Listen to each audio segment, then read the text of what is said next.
Mesdames et messieurs, mes bien-aimés amis, frères et sœurs en Christ, c'est frère Franck qui vous parle depuis le centre missionnaire de Krefeld en Allemagne.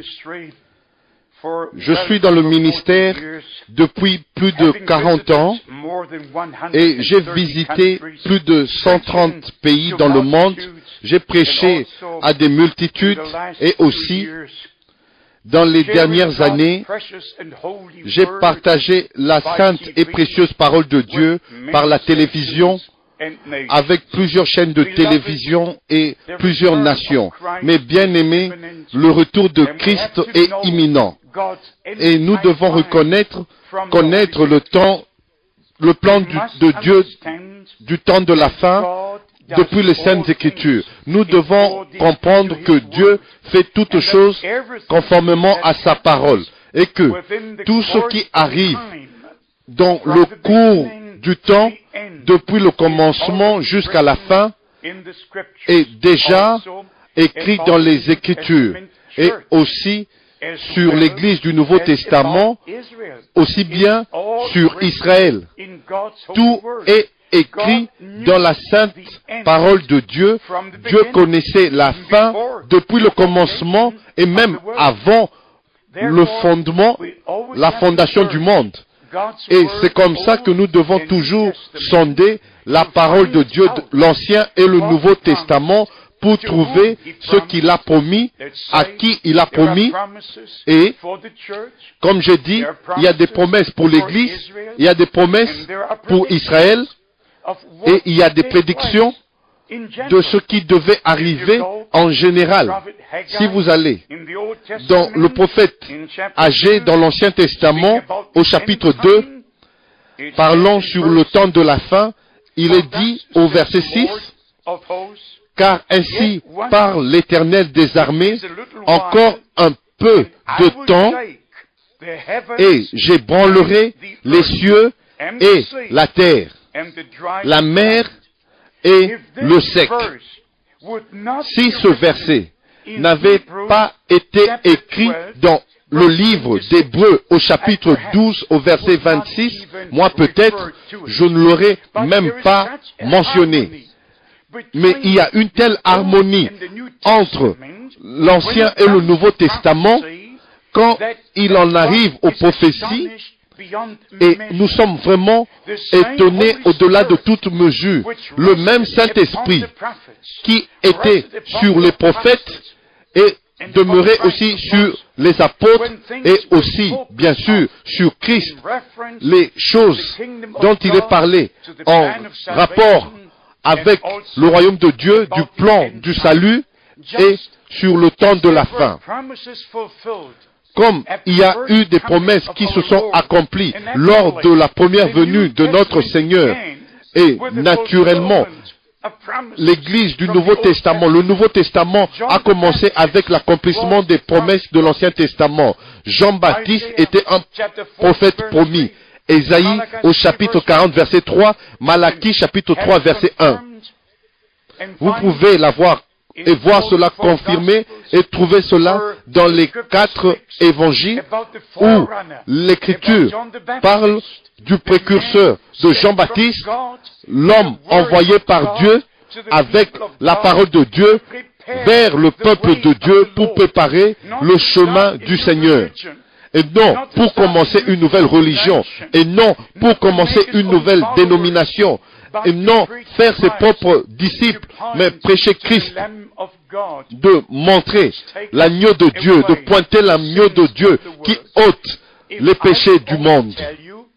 Si je ne vous disais que Dieu avait envoyé un précurseur lors de la première venue de Christ, je ne serai pas honnête envers vous et nous devons être responsables devant Dieu ayant caché quelque chose, vous ayant caché quelque chose. Je dois vous dire que William Branham était un homme envoyé par Dieu, un prophète de Dieu au XXe siècle.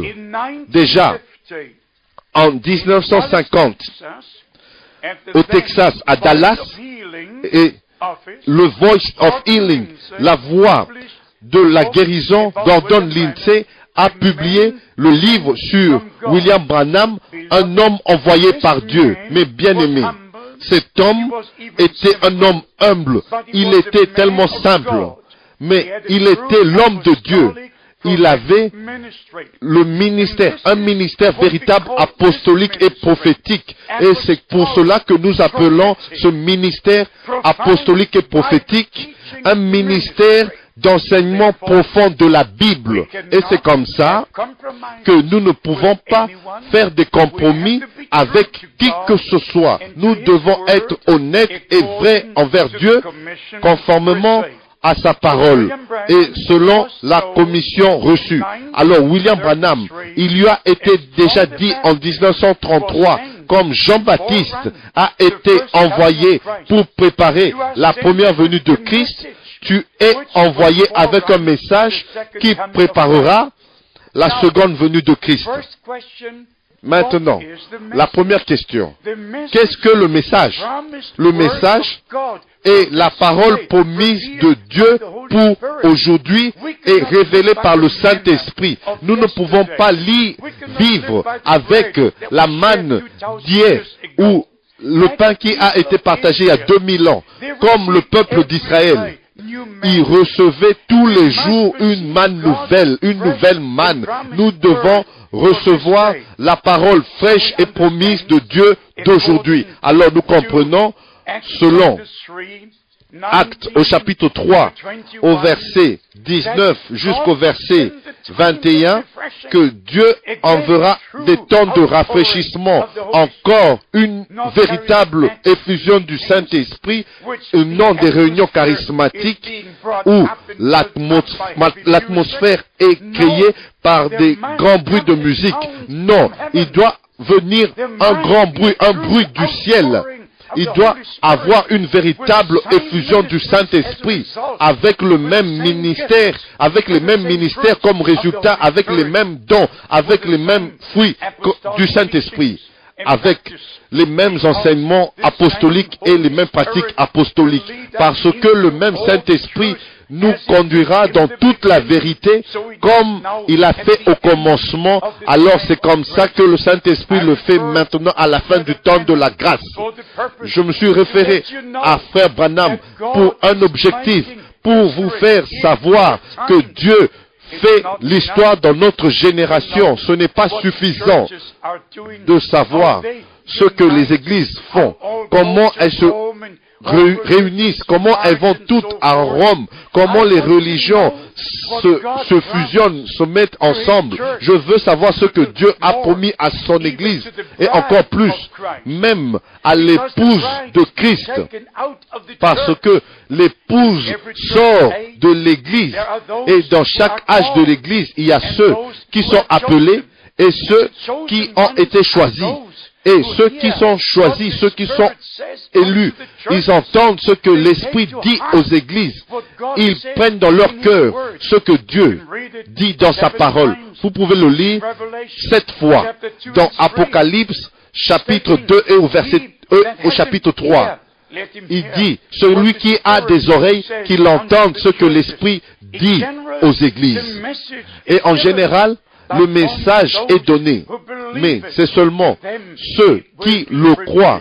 À eux, ce message est révélé. Alors, premièrement, nous devons croire la parole promise de Dieu, et c'est seulement après que le Saint-Esprit nous le révélera.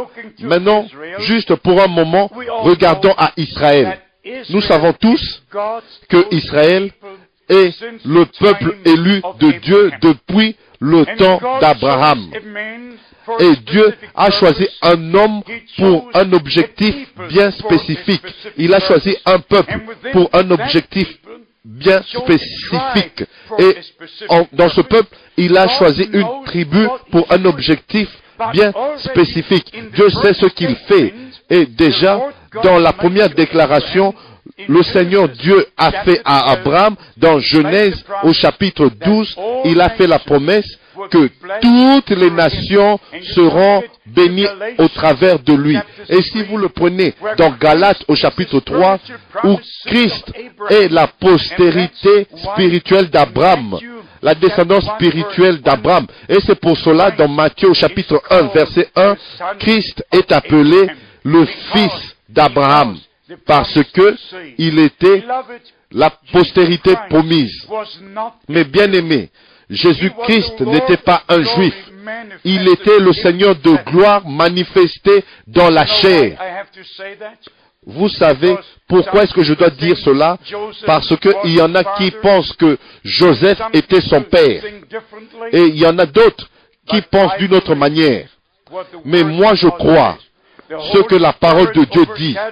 Le Saint-Esprit a recouvert Marie et l'Écriture le donne comme témoignage que ce qui naîtra de toi viendra du Saint-Esprit et sera appelé Fils de Dieu. Alors, nous ne sommes pas destinés à devenir des Juifs. Aujourd'hui, nous avons des Juifs chrétiens et nous avons des chrétiens de toutes sortes. Et nous avons des messages chrétiens. Mais ce dont nous avons besoin, c'est Christ. Christ crucifié, Christ ressuscité, la parole de Dieu, l'évangile de Jésus-Christ, dans la puissance de sa résurrection. Mais encore, le peuple d'Israël est rassemblé dans leur nation comme l'Église est rassemblée dans la parole promise. Alors les Juifs sont rassemblés de 143 nations dans la terre promise. C'est la terre que Dieu a donnée à la descendance d'Abraham au travers de Isaac et Jacob. Vous pouvez le lire dans l'Ancien Testament, vous pouvez le lire dans le Nouveau Testament. Et aussi, il nous est dit que les Juifs furent dispersés parmi toutes les nations, pas seulement dans Deutéronome au chapitre 4 au verset 27, et non seulement dans de différents endroits dans l'Ancien Testament, et aussi la promesse a été donnée que les enfants d'Israël seront rassemblés à la fin des jours, à la fin des temps, dans la terre promise. Et depuis 1948, nous avons un pays appelé Israël après 2000 ans. Et il est dit dans Zacharie, au chapitre 12, au verset 3, « En ce jour-là, je ferai de Jérusalem une pierre pesante pour tous les peuples. Tous ceux qui la soulèveront seront meurtris. Et toutes les nations de la terre s'assembleront contre elle. » Alors, Dieu est le Dieu d'Israël. Ceci n'est pas de la politique, c'est la décision de Dieu. Et je respecte la décision de Dieu.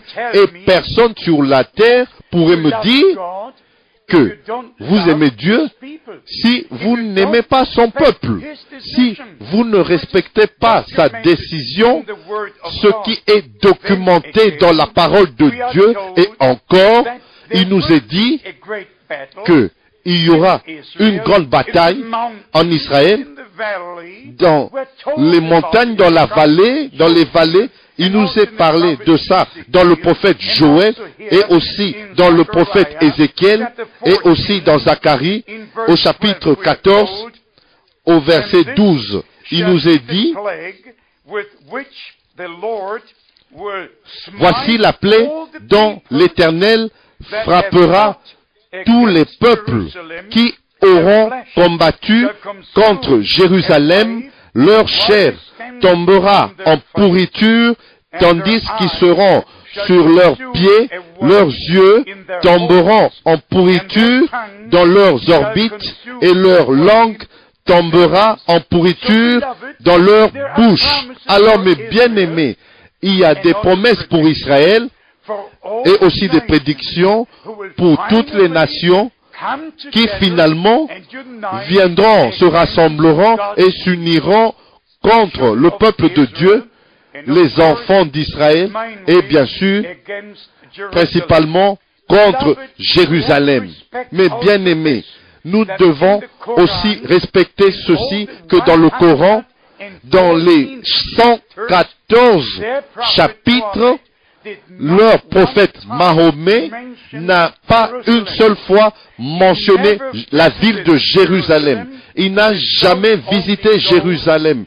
L'histoire qui circule, que quand il est mort, dans un voyage pendant la nuit, il a fait un voyage avec un cheval spécial et le cheval a été attaché à Jérusalem et lui est monté dans la gloire. Ça, c'est l'histoire et ce n'est pas la réalité.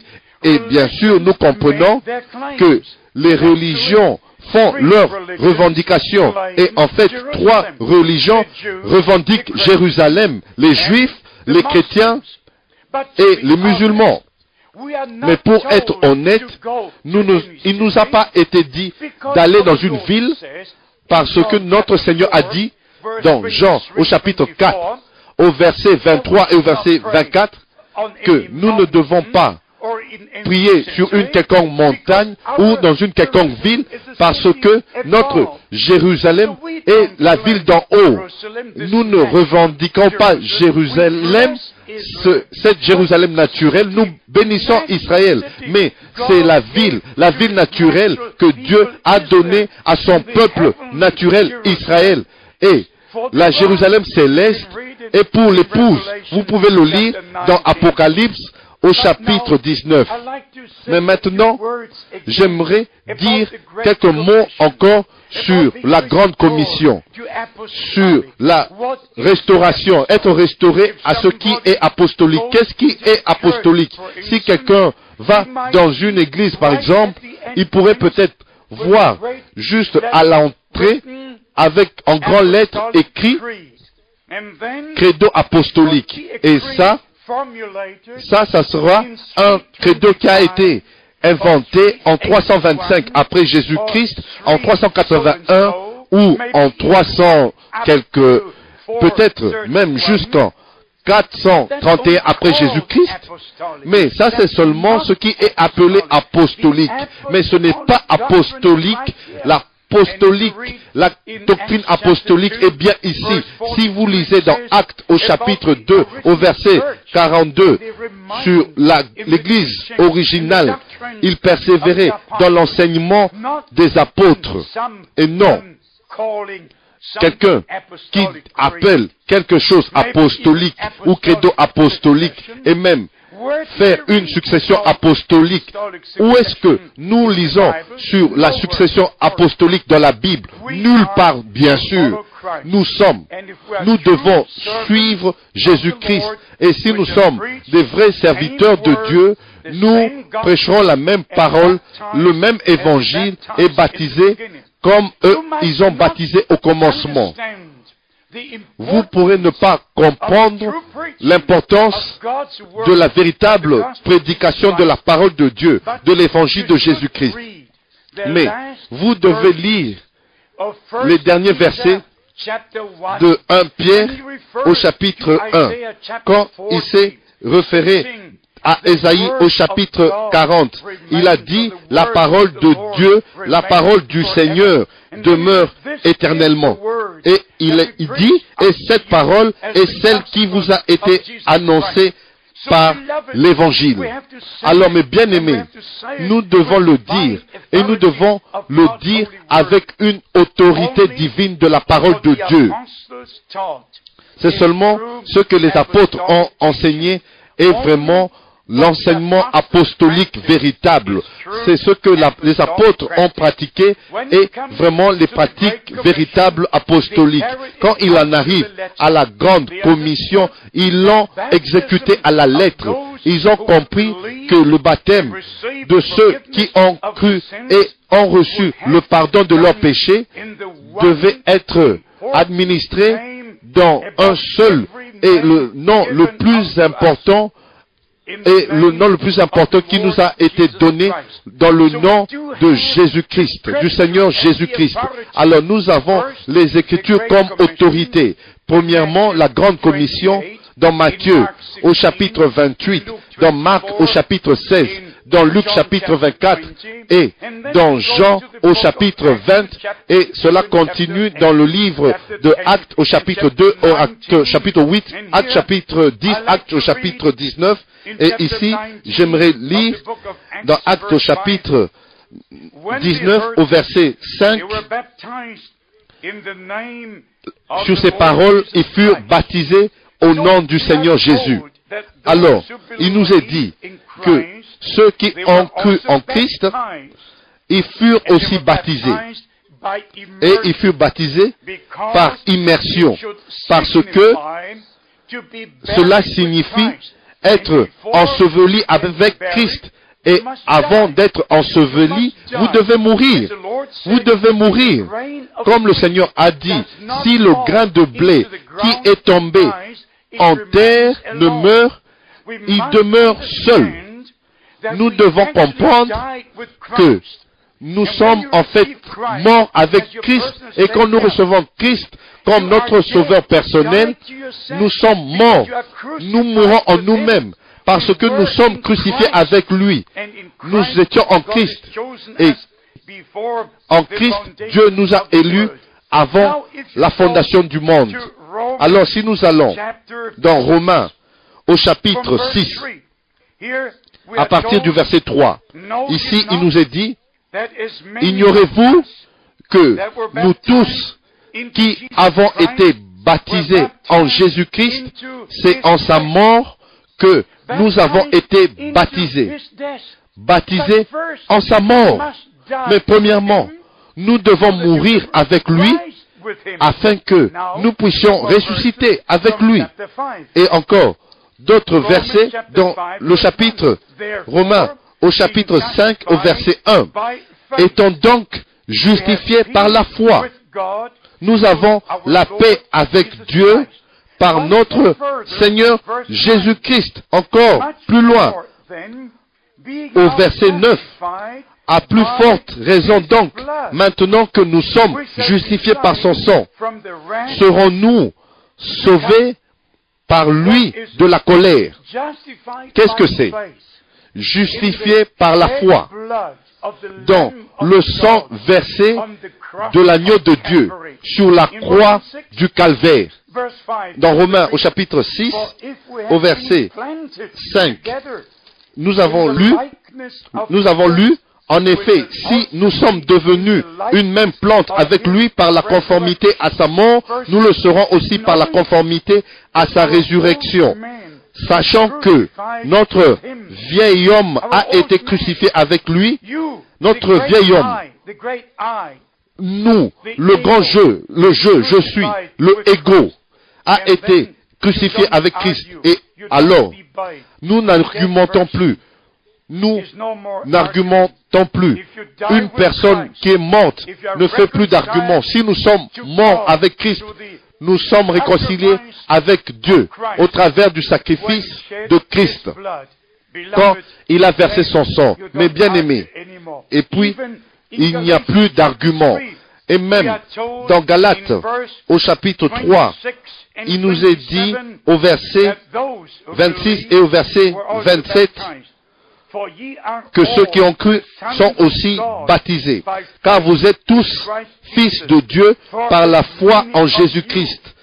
Vous tous qui avez été baptisés en Christ, vous avez revêtu Christ. Mais bien aimé, vous devez aller d'une écriture à une autre.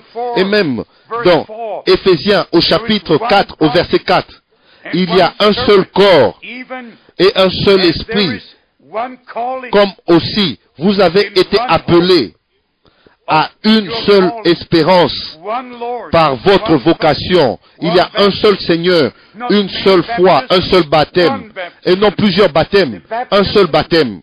Le baptême dans le nom du Seigneur Jésus-Christ, en qui vous êtes morts, avec qui vous êtes crucifiés, avec qui vous êtes ressuscités d'entre les morts. Encore une écriture dans Colossiens au chapitre 2. Nous allons lire seulement au verset 12.